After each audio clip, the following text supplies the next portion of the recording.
Hi folks, Phil from Clearwater Airsoft here. Thanks for joining me again. And if you've been watching any of my channels recently, you will have seen that this video is about the 3 airsoft guns that I've bought that I regret the most. So I am sure we have all been there, really excited, gone and bought a new gun and then got home and just regretted it. Realised that it's not quite what we thought it was going to be, that it's probably a bit shit and we've been sold a lemon. Sometimes you can move it on, sometimes you have to live with it, sometimes you sell it at a massive loss, sometimes you might double down.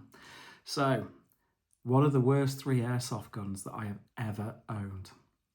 Starting with number 1.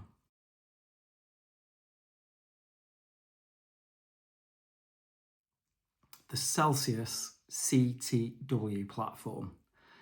Oh my God.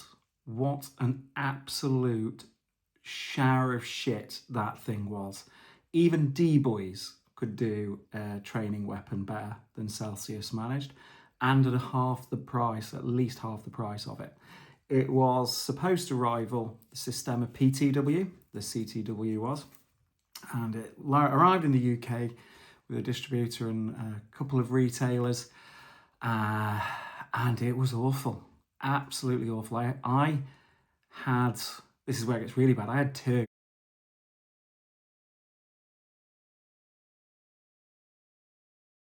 So I doubled down on it. I heard that the second batch coming in had improved on all the problems, so I bought another. And they never worked properly. I knew people who never even got to pick theirs up from the shop where they bought them because they just never properly worked. Mine constantly chopped BBs, and the feedback I got from the shop was, well, at least it's doing 20 rounds a second. Yeah, but only half of them are complete fucking BBs. So, you know, not great.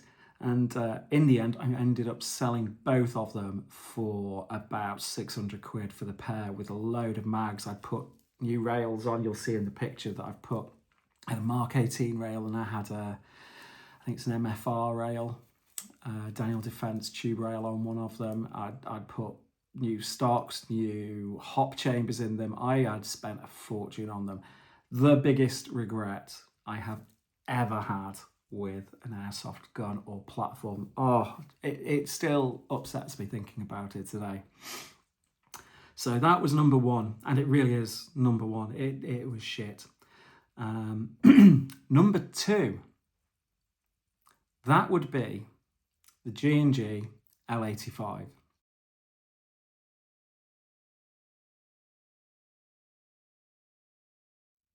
When they launched the G&G L85, it was an electric blowback, just had a reciprocating bolt. The problem was, when you detuned it to UK FPS limits, it would launch on itself within a few shots, and pretty much all of them did. You had to put a spacer in the, if I remember rightly, on the front of the piston, before the piston head, to allow for the reduction in power. And the ETUs would go as well, but that was my first experience with G&G, and it was shit. The gun was crap. It was really difficult to actually get parts at the time, but when they came through, it wasn't so bad. And I understand since then that they have got a lot better. But every time I have dabbled in the G&G pool, I have always been burnt. When my son started playing, his first gun was a G&G.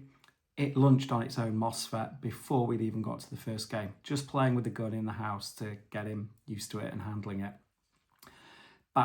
It just fried the MOSFET. Another friend bought one of the 308 style G&G, so it wasn't the cheap one, it was about 450 quid. Before the very first game, again, MOSFET had blown up. I have never, ever, and I've teched a lot of G&G guns as well, even the little CM16s, I have never had a good experience with G&G. So the L85 started it off, and it has just continued from there on. So I will not touch a G&G gun.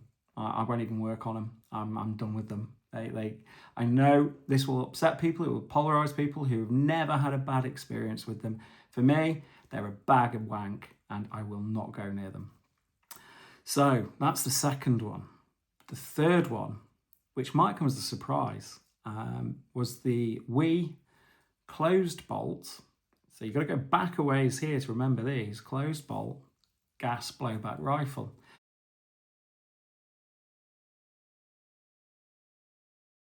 So it was based on, I think, the bullet valve or the Daytona system, which was, for those of you who are too young to remember, sort of how the first gas-powered guns functioned back in like the 80s.